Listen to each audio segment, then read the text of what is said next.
the configurations for the two-legged pullback indicator. If you pull up the indicator's configurations by going to two-legged pullback, you can see that there are a couple configurations available.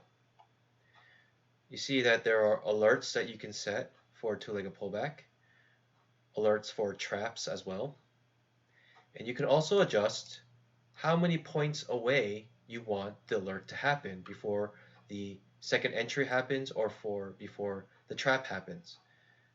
Currently, the indicator is defaulted to 1, but you can change any number. Say you want to be notified 2 points before or 2.5 points before the second entry happens. If that's the case, you can change this to a 2.5 and click the alert two-legged pullback. If you want to know at all if the next leg will be a second entry, then you can make this some ridiculous number like 99, and this will alert you every single time there might be a second entry. Here, I will just default it to 1. You also have the point configuration. So for any reasons, if you want to change the scalping points, you can change this number to any number that you should like. It is defaulted to 1. This helps calculate if the next leg will be a trap or not.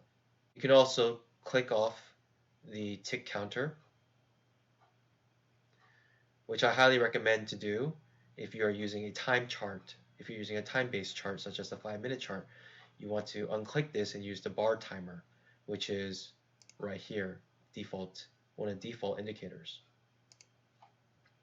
And lastly, something to help users, if you click this and press OK, you get on the top left a simple key that tells us what the colors mean on the two-legged pullback indicator.